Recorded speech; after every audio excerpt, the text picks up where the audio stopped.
Chapter 11. Natalie. My phone buzzes with an incoming text, rousing me out of sleep. I roll over in bed and snag it, shielding the screen so it doesn't wake up Lexi. We had an impromptu slumber party last night, complete with the cold pizza, room service desserts, M&Ms from the mini-fridge, and a reality TV marathon. It almost made me feel better about the shit show that is my life. I frown when the message on the screen is from Clay and not Alice the nurse, like I expected. Carefully, I tuck my phone against my chest and tiptoe out to the bathroom, away from Lexi's snoring. Once there, I hop up on the counter and begin to read. Clay. Sorry I've been absent. Clay. Shit. Caps lock. Clay. Sorry. Trying again. I hope you are well. I've been absent the last few days due to work stuff. Hope you are doing okay back at the hotel. If you need anything, let me know and I'll make sure it's delivered to you today. I hope you are well. Natalie. Did you just ask me if I was well 3 times in a row? Are you drunk? No, I'm just not good at this texting shit. Should I have sent some smiley faces? My screen fills with a few random emojis, and I have to bite back my laughter. This is just ridiculous. Cute, but ridiculous. My wounded heart feels a little better at hearing from him. Not much, but some. Natalie. You can skip the emojis, I promise, and I'm fine. Though I wish you would have said something about work a few days ago. I've been feeling stressed and abandoned. Did I do something wrong? No, I'm just an asshole. I'm sorry, Nat. I keep fucking this shit up. I'm gonna be better about things, okay? I promise. And I'll be there in about an hour to pick you up. Do you have a swimsuit, or do you need to get one? I can wire money to the front desk. A swimsuit? Yeah, there's a family get-together. We're going tubing. You ever been? No. What do I need to bring? Just a swimsuit and a towel. And sunblock. I'll handle the rest. Just look pretty. Of course, you always look pretty. So, just look like you. Didn't mean to imply you weren't pretty. I think you're gorgeous. Perfect. Are you flirting to make up for how you left in the middle of the night? Trying to. Is it working? I'm still hurt. You sure I didn't piss you off? Not at all. We'll talk more in person, okay? Feels weird to do it over text. My thumbs keep getting in the way. Just know that I am not mad. You are perfect. And I will be there in an hour. If you're sure you're not mad, you do realize you bought me and can tell me to shut up if I piss you off, right? I would never tell you to shut up. Okay, well, can I bring a friend on this tubing trip if it's a bigger get-together? My friend Lexi came over to keep me company while you were, gone. Sure, bring her along. If she don't mind hanging out with a bunch of my brothers. She won't mind. Okay, see you in an hour. Can you make it 2? I have to find a swimsuit, ASAP. 2 it is. Be there soon. I race out of the bathroom and head to the bed, shaking Lexi's shoulder. Wake up! We have to go shopping right away. Lexi sits up, a bleary-eyed expression on her face. What? What? I need you to go tubing with me today. I sit down on the edge of the bed and clasp my hands. It's with Clay and his family. Clay? The bastard Clay? She rubs a hand over her face and smears old eye makeup. The one that's ignored you for 3 days? Yeah, that's the one. He said he was sorry, and he'll explain to me when we get there. So will you go with me? She groans as if she's in pain. When is it? He's picking me up in 2 hours, and I need a swimsuit before then. She groans again and pulls a pillow over her face. Must we, people, before noon? You have to go swimsuit shopping with me, I tell her, undaunted. And then you have to go to tubing with me. You know I hate sunlight, she tells me from beneath the pillow. And society, but mostly sunlight. It sounds like Clay's family is going to be there. Lots and lots of billionaires. Don't care. They're weird, I say cajolingly. Lexi pulls the pillow down and gives me a contemplative look. How weird? Human train wreck weird, I tell her. I actually don't know if that's the case, but I do remember the Price brothers vaguely from my time back in high school, and when Knox showed up with Clay the other day, he looked as much of a mess as Clay did. So I feel they'll be sufficiently weird enough for Lexi. All right, I'm in, she tells me. But you can't make me wear florals. I wouldn't dream of it. An hour and a half later, I have a small bag packed with sunblock, flip-flops, a towel, and a swimsuit. Pickings were slim considering the early hour and the last-minute nature of things, and I'm lucky I found a one-piece that covers everything and doesn't look heinous. It's bright red and has a low-cut front that made Lexi smirk and crack jokes about Baywatch, but it doesn't look all that terrible. I have a crochet white shrug for my shoulders, and I'm wearing jeans and a plain pink t-shirt while we wait for Clay to arrive. Lexi, meanwhile, is dressed in true Lexi form. She's wearing a black dress over black leggings and has her long dark hair parted down the center of her head. She found a black swimsuit, since she's a tiny, limber twig of a human, and she looks like Morticia Adams come to life, a comparison she adores. And she's calm. So calm. As I sit on the end of the bed and twitch, she's calmly doing yoga asanas in the middle of the floor. Me? I'm nervous. I'm about to see Clay again, and we're going to talk.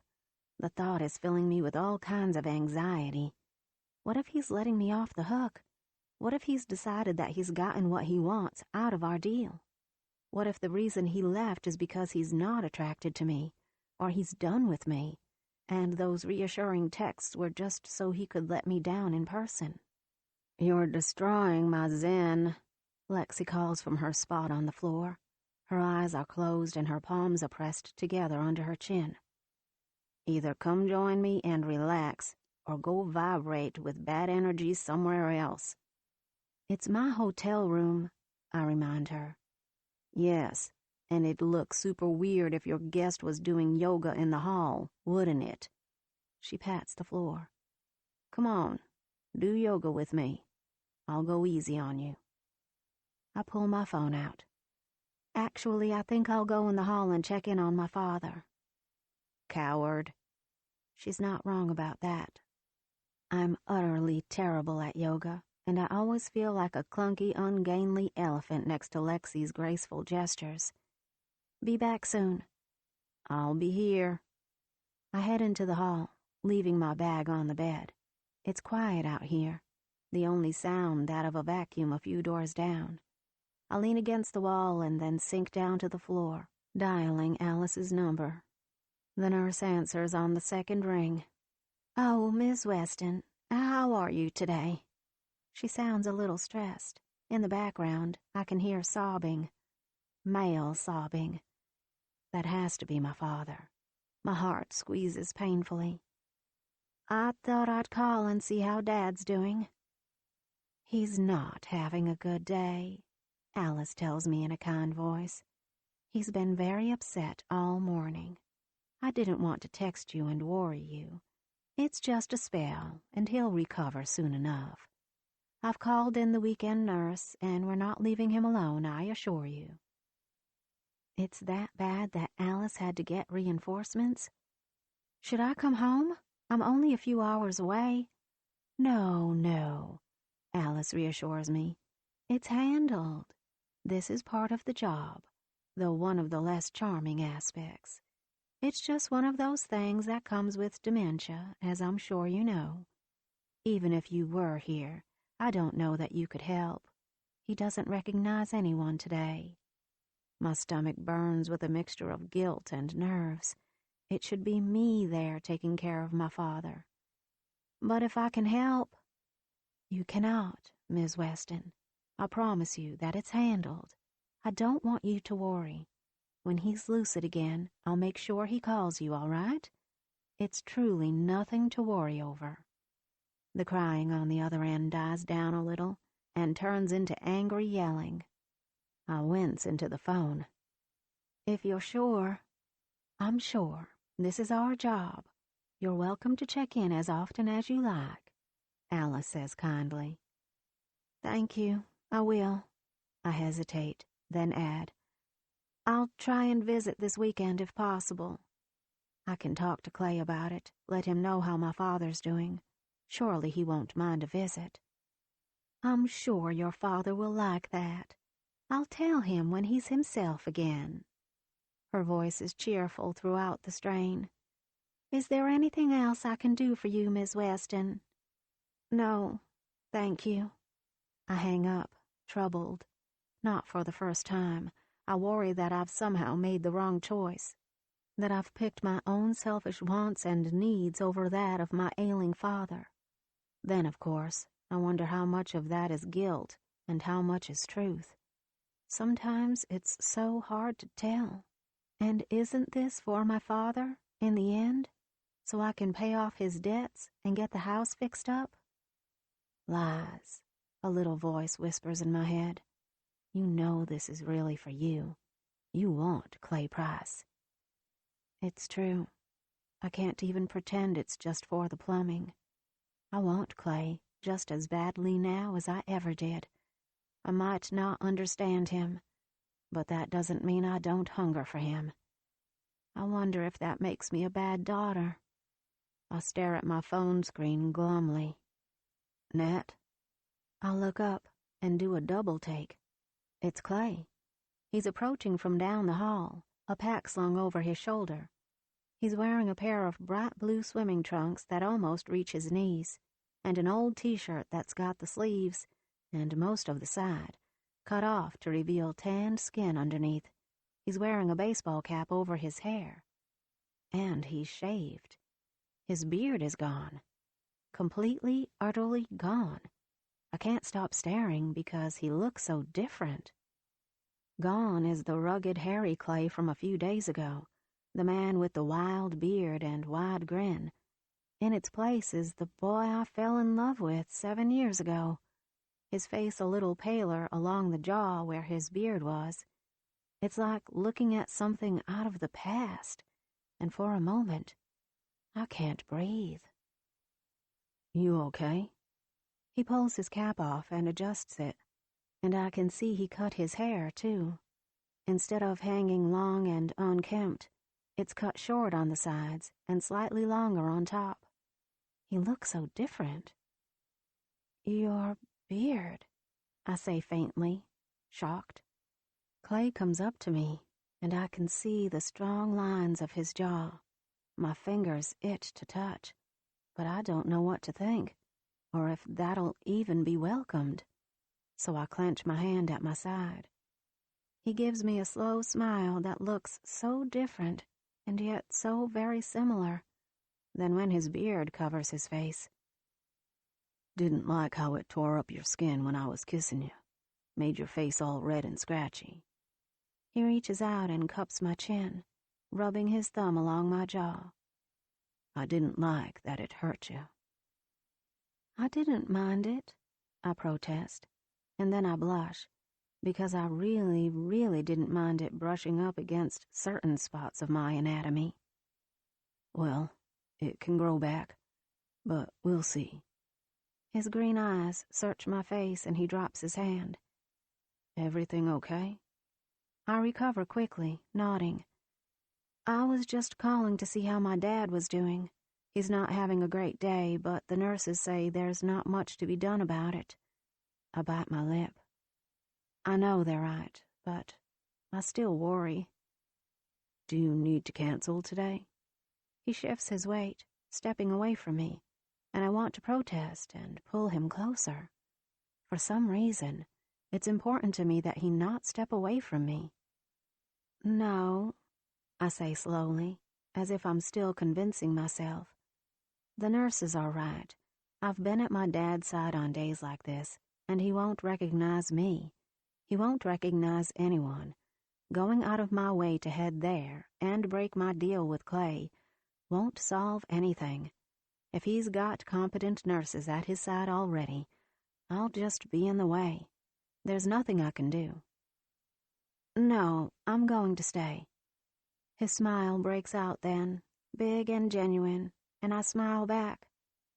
Good, because I want to talk. We need to head out if we're meeting my family, though. I gesture at the room door. My friend Lexi's inside. I'll get her. You don't have to, a voice announces on the other side of the door. I can stay here. You crazy kids go have fun in the sun doing people-y things. I roll my eyes. She wants to go. I reassure him. No, she doesn't, Lexi calls out from the other side. She's just being a good friend. The best of friends, I agree. And she's already got a swimsuit, so she's going. Damn it, I hear Lexi mutter. Clay's brows draw together, studying my face. He looks confused. I'm not surprised. Lexi's a lot to take in the first time you meet her. My friend is a little theatrical, I whisper, and eccentric. She should fit right in then, Clay tells me. My family's got a whole lot of weird. It's not a bad drive out to the Guadalupe River, though it's definitely an awkward one. For one, there's no limo today. It's only Clay and his oversized pickup truck. He drives, I sit in the middle, and Lexi sits to my other side. There's not a lot of privacy, and Clay and I don't get a chance to talk. So the conversation that we do have is awkward, and mostly revolves around the weather or the river itself. At one point, Lexi innocently asks him what work he had that involved him leaving me behind for 3 days, and that shuts down the conversation pretty fast. It's silent the rest of the way until Clay parks his truck. You ready? No, Lexi says flatly. I nudge her. Yes, we are. Get out of the damn car, Lexi. I look over at Clay and smile. She's fun, I promise. No, I'm not, Lexi adds, but she gets out of the car. I can tell Lexi's going to be a lot of fun today. I'm worried about bringing her, but she brightens at the sight of the group of people standing near a picnic table at the edge of the water. There are several large inner tubes waiting, and a man and a heavily pregnant blonde woman stand near a grill, starting a fire. Seated atop the table are 3 other bearded men that look like Clay's brothers. They're all dressed in torn-up, trashed shirts, trucker caps, and swimsuits. One's even wearing a camo swimsuit, the youngest looking, whose blonde beard looks a bit scruffier than the others. You're right, this is going to be fun, she announces. I'm glad you approve, I mutter, but I get all distracted when Clay moves to my side and puts his arm around my waist, like I'm his girlfriend, like I belong to him. Then again, I do belong to him, at least for a little while. Maybe I'm reading too much into things. We approach, and the moment we do, the 3 guys seated on the table start snickering into their cans of beer, their gazes focused on Clay. Yuck it up, Clay says, good-natured. You look like you're 12, one of his brothers comments, and the others howl with laughter. They start elbowing each other and talking over one another loudly, teasing Clay about how white his jaw is compared to the rest of him. The man at the barbecue turns, and he gets a knowing look on his face as he glances over at me. You must be Natalie, he says, putting out a hand for me to shake. I'm Boone, Clay's older brother. Pleased to meet you, I tell him. This is my friend Lexi. I hope it's all right that we showed up." "I insisted," says the blonde, coming up to Boone's side and hanging off his arm. Her belly is enormous, and she's wearing a long, filmy cover-up over her dark swimsuit, but neither manages to hide the fact that she's heavily pregnant. "The more the merrier, right? I'm Ivy, Boone's wife, and Clay's sister-in-law."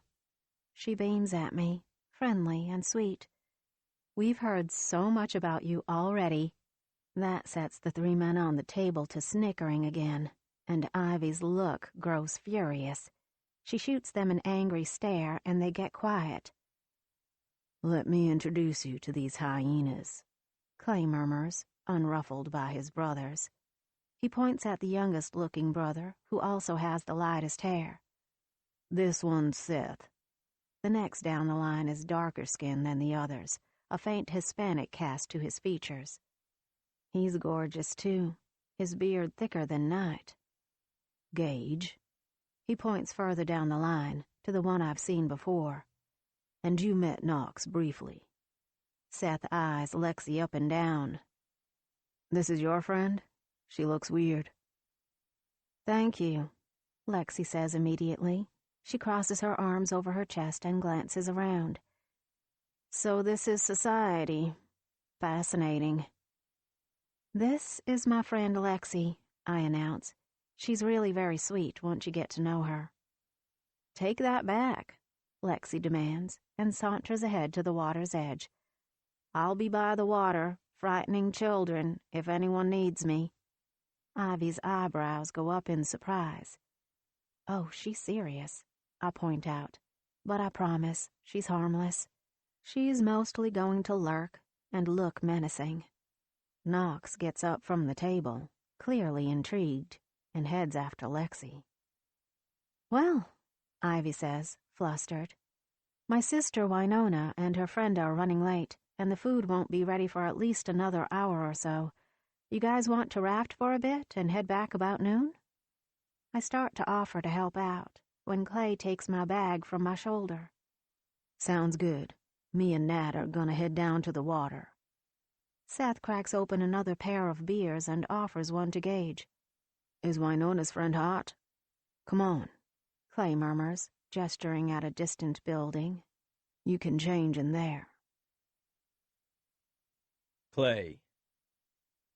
I figured that after a few days of being away from Natalie, I'd calm the fuck down and my dick would stop standing at permanent attention. Turns out, not so much. My mouth goes dry when Nat comes out of the bathroom, a towel knotted at her hips.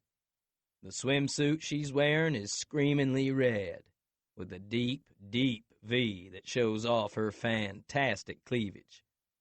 I want to bury my face there all over again, and it takes everything I have not to grab her and throw her down on the ground so I can ravish her in front of everyone. Should be against the law to look that fucking sexy. It gets worse when she drops her towel, revealing the high cut up the hip that shows a ton of leg, and she starts smoothing lotion all over her skin. I want to do that. My hands itch with the need to touch her, but I know if I do right now, I'm gonna end up making it all erotic. She probably just wants to swim. I can't help but watch her as she pulls her hair up, tying it in a knot atop her head. When she lifts her arms, her breasts arch high and... Fuck! I am a man in pain. My dick's hard as ice, and I'm gonna be scaring children more than Lexi is if I don't do something about it. I grab the rafts and head down to the water's edge and jump in. It's only about waist deep here, and lots of people are getting onto their rafts and preparing to go downstream. It's crowded here by the little dock, but once you get into the water, you have more space to yourself. Which is good, because I don't intend on anyone rafting with us. I want to talk to my girl, alone. I need to explain myself. I raise a hand when my gorgeous Natalie appears at the water's edge, scanning for me. She nods and says something to her friend Lexi, who's standing in the bushes nearby, probably making good on her promise to scare kids. Knock's hanging out with her, clearly amused by her strangeness. Figures that those two would get along. Knox has a few screws loose himself. Nat eyes the water, then delicately gets in. I've never rafted before, she admits as she wades up to me. How does this work? Just like you think it does, I tell her, holding one raft toward her. I'll hold on to you so we don't drift apart. All right, she says, and her cheeks get red. Huh. Yeah, I guess that could be a double entendre. I kinda like the thought of holding on to her so we stick together. And then I wonder what part of her she's thinking of me holding, and my dick gets all hard as a rock again. I help her into the float, and then slide into mine. There's a rope that runs along the edge of each raft, and I grab hers with my hand, hauling her raft against mine. What now? She asks, glancing over at the shore. Now we drift, I tell her, and we talk. Oh. She doesn't sound thrilled. The ultra-polite look returns to her face, and she seems determined to gaze everywhere but at me. Jesus, she acts like talking to me sounds like the worst idea ever. Am I that bad? Maybe I am. That's fucking depressing. Still, I ain't gonna give up. Natalie's here with me right now, and that's a start. Like Knox said, I got her here. Now I need to romance her right. I wait as we drift away from the shore and the clusters of other tubers. When it's just her and me on the water, I tug on the rope and spin her raft until she's facing me. You gonna ignore me? Do I need to tickle your foot?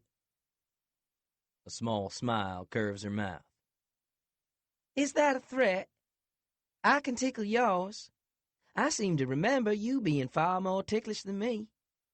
I wag one foot at her, the one that's missing 2 toes. There's less of it than you remember. Natalie gasps and sits up in her raft, rocking both of us. Oh my God, Clay! What happened? Just a rigging accident back when I was younger, I shrug. Piece of machinery slipped and my foot was under it. Lost part of my boot and part of my foot, but it could have been worse. I know guys that have died on the rig. I grow quiet, thinking of Eddie. It's a good job, but it's a hard job. It ain't safe, either. Do you still do it? Rigging? She has a worried look on her face that makes me feel good. She concerned about me? That's a nice feeling. Me? No, not since we hit the big money. Now we just sit in meetings and tell other people what to do. I grin. And we work on our side projects, like me with my camo. Natalie looks thoughtful. It's strange to think about how much has changed since we knew each other before, isn't it? Some stuff has changed. She's right about that. But more and more, I think that a lot has stayed the same. Like how I feel about her. And I need to tell her. I ain't letting Natalie Weston slip between my fingers again. Didn't bring you out here to show off my ugly toes, I tell her. They're not ugly, she says staunchly. They tell a story. An ugly story, I tease back. But she looks unhappy at the thought. It's like she really cares about me. And that makes my chest get all funny and squeezed up at the thought. Anyhow, I brought you out here because I wanted to tell you I'm sorry. Sorry? She looks over at me. I nod. For making you cry. Her brows go down and she looks annoyed. But you're not sorry you abandoned me immediately after we had sex and then disappeared for 3 days without a word. Well, no. I guess I'm sorry about that, too. Shit, I'm fucking this all up. I kinda thought you didn't want to see me for a while, Nat. Why would you think that? Because the moment I got up from the bed, you started crying. Not exactly what a guy pictures when he finally sleeps with the girl of his dreams. Her expression grows soft, and she finally meets my gaze. And am I the girl of your dreams? Always have been, I tell her, my voice husky with emotion. That ain't never changed. I slide my hand to her ankle, holding on to her instead of the rope edging her raft. Her skin is soft and warm, and I rub my thumb against it. Haven't you guessed that by now? She shakes her head. Sometimes it's so hard to tell. One minute I think you're the old Clay, and the next you act like you hate me. I don't know what to think. I've been trying to be someone else. Thought I'd pay you to be my girl and get you out of my head. Get what I wanted and move on. Except the more I'm around you, the less I want to move on. I just kind of want to stay right here, with you. She licks her lips. Her foot wiggles ever so slightly, and then she nudges my arm with her toe. So that's what the big deal was? That you were going to pay me to have sex with you and get me out of your head? At my nod, she sighs. You know, there are probably plenty of women out there that'd have sex with you for free, right? No strings attached. Just be in a relationship with them? Didn't want anyone else. I wanted you. Because I wouldn't have sex with you back when we were teenagers? Maybe, partly. Mostly because it was you. I continue rubbing my thumb up and down on her smooth skin. You've kinda always been the perfect woman in my eyes. You're sexy, pretty, sweet, kind, classy, and you've got a good sense of humor. I expected to come back and find you with a husband and 3 or 4 kids. Me? She shakes her head. No, it never seemed right. Plus, I was too busy taking care of my dad. He had a stroke the night you broke up with me. I broke up with you? I snort. More like you decided I wasn't good enough for you. Natalie looks confused, and she shifts in her raft, pulling her leg out of my grip. I grab the rope on her raft before she can drift away. It turns us to where we're facing each other once more, her feet near my hand and my feet near her hand. What are you talking about? She asks. You told my dad you didn't want me to go away to college. I never said that. Ever. I said I wanted us to get married. That I loved you and I wanted to make it work. Your dad showed up that night we were all supposed to have dinner and told me that you were running off to Stanford and you didn't have the guts to tell me on your own, so he was gonna break up with me for you. She gasps. You're serious? Why would I fucking lie? I growl. It's been burned into my brain for the last 7 years. I didn't think it was true, so I went to your house that night and then you mocked me and said you wouldn't marry something like me. I thought you were someone else until that night. Then I realized I didn't know you at all. Hell, I'm getting angry just thinking back on it, and the hurt and betrayal it brought. Doesn't matter that it was 7 years ago, I tell her. I ain't never forgot about it, and I ain't never forgot about you. She's gone pale, her eyes glossy in that way that tells me she's fighting back tears. Oh, hell. I didn't want to make her cry. You dumbass, She says after a long moment. You really think I would send my dad over to you to break up with you? Without talking to you first? It didn't sound like you, I say defensively. But how was I supposed to know? I went to your house to talk with you about it, and you were ugly to me. That's because my dad went to me and said he went to talk to you about me possibly going to college, and you said you didn't want me to. That you wanted me to stay in your trailer and be your little wife. What? I give her a crazy look. That's the dumbest shit I've ever heard. If you wanted to go to college, I'd have worked 2 jobs so you could pay for your tuition and not have to worry about working. I wanted what you wanted, Nat. Well, I wanted to be with you. She buries her face in her hands. God, we are such idiots. We let my dad play us. I hate that he's an actor.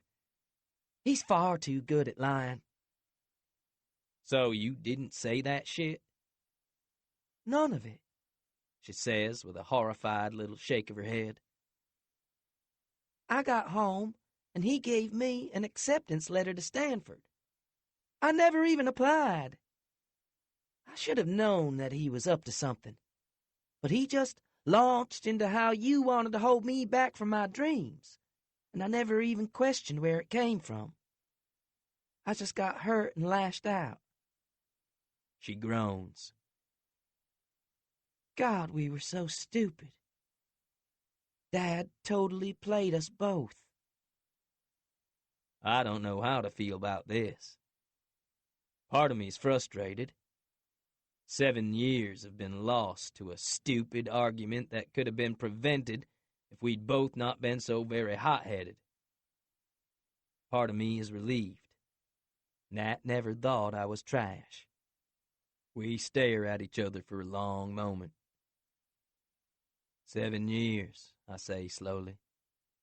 Wasted. She inhales a deep breath and closes her eyes, then shakes her head. I don't know if it was wasted. It sucks, and I could shake my father for putting us through that. I could do a lot more than just shake him, I tell her dryly. Like put my fist through his face. But, She continues, I can't even say that if you'd have asked me to go with you that I'd have been able to go. My dad had a stroke that night. His 6th wife, Johanna, left him right after that, and there was no one but me to take care of him. His money was gone, and it was like everything crashed overnight.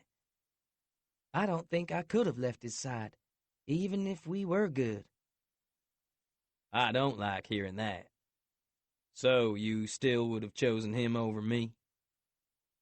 There's no choosing, She says, exasperated. I'm all he's got. I wouldn't abandon him when he was sick and hurting, just like I wouldn't have abandoned you if you were in the same situation. And now he's... She looks away and wipes at her eyes. He doesn't remember where he is most days. His mind is going. He's 87 and in bad health, and I feel guilty for being away from him even now, even though it's necessary. Her voice trails off, and she gives a little shake of her head. And I feel a little guilty, too. Because I'm the one forcing her to hang out with me when her dad's ailing. Doesn't matter that I hate the bastard, and that he's always treated Nat like another one of his servants. She loves him. She's always wanted his approval, even when he didn't want to give it. But it galls me that she'd consider taking care of him over being with me. That it's even a choice. For me, there's no choice. Nat's the one I'd pick over anyone and everyone. But I don't want to make her miserable. You want to go home? No, She says, and there's a tremulous little laugh in her throat. She wipes at her eyes again. I really don't. But I feel guilty because I like being with you. At least, I do when you're nice to me.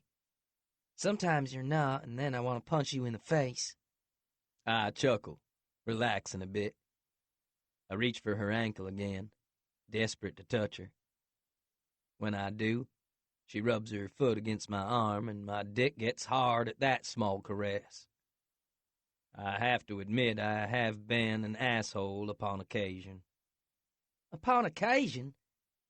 But I was doing it because I didn't want you breaking my heart again. She goes quiet, her smile fading a little. And now? She asks. Now I think it's too late for that, because I never stopped caring about you. Ever.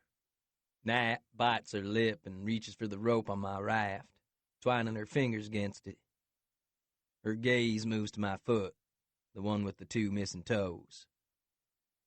I don't know, Clay. You really, really hurt me when you left the other day. And when you threw in my face that you bought me. It doesn't mesh with the Clay I thought I knew back then. The Clay I fell in love with. It's the same person. I think that, and then sometimes I think too much time has passed. She reaches over and touches one of my remaining toes, as if to remind me that we're not the same as we used to be. Maybe too much has changed in the last 7 years. I mean, look at me. She gestures at her body. There's a lot different. Or maybe nothing's changed and you need to let me prove it to you, I tell her fervently. Just give me a chance. I have to, don't I? You've contracted me to your side. Nat arches a dark eyebrow at me. I ain't sorry about that, I tell her. It got me you back in my life. And if you want me to pretend like I'm a nice guy and let you go back home, it's not happening. I want you here by my side. I want you in my bed. I want you in my life, Nat. And if I have to be a rich guy asshole to drag you away from your father's house, then that's what I'm gonna do. A tiny smile curves her mouth. Was all of this just to get me? Everything's for you, I tell her soberly. Haven't you guessed that by now? Her eyes shimmer with tears again. I'm scared, Clay. What if we're not the same people? What if too much is different? Then we'd learn about the new stuff together, I tell her staunchly. I don't care if she's different. I wanted Natalie then, and I want her now. In my eyes, nothing's changed. Nothing ever will. She's mine, and always will be.